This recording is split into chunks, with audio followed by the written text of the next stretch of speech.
Zelensky देने जा रहे हैं राष्ट्रपति पद से इस्तीफा। रूस से लड़ते लड़ते हार चुके हैं राष्ट्रपति जेलेंस्की।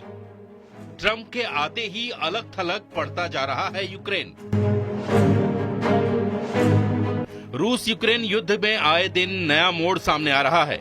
जब से अमेरिकी राष्ट्रपति पद पर डोनाल्ड ट्रंप आए हैं, तब से यूक्रेन की मुश्किलें कई गुना बढ़ गई हैं। ट्रंप और पुतिन की जुगलबंदी के सामने अब एक एक करके यूक्रेनी राष्ट्रपति अपने हथियार डाल रहे हैं। इस बीच में जेलेंस्की ने बड़ा दावा कर सबको चौंका दिया है। यूक्रेन पर रूस के हमले के 3 साल पूरे होने पर जेलेंस्की ने कहा कि अगर उनके राष्ट्रपति पद छोड़ने से शांति लौटती है, यूक्रेन को नाटो की सदस्यता मिलती है, तो वह इसके लिए तैयार है।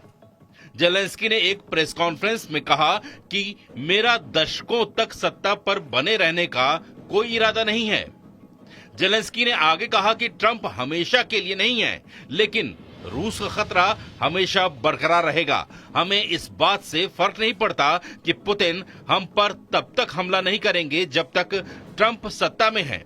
हमें शांति और ऐसी गारंटी चाहिए जो ट्रंप और पुतिन के जाने के बाद भी बनी रहे। इतना ही नहीं, जेलेंस्की ने इशारों में ट्रंप को बड़ा पलटवार भी दिया है। जेलेंस्की ने कहा कि हम अमेरिका की तरफ से मिले $500 बिलियन को कर्ज नहीं मानते हैं। मैं तो $100 अरब को भी कर्ज नहीं मानता। बाइडेन और मैं इस बात पर सहमत हुए थे कि उन्होंने हमें मदद दी थी। मदद को कर्ज नहीं कहते।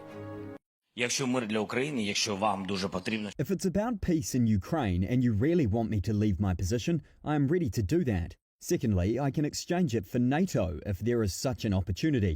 I'll do it immediately without a long conversation about it. I am focused on Ukraine's security today and not in 20 years. I don't plan to be in power for decades. Therefore, that's my aim and my dream.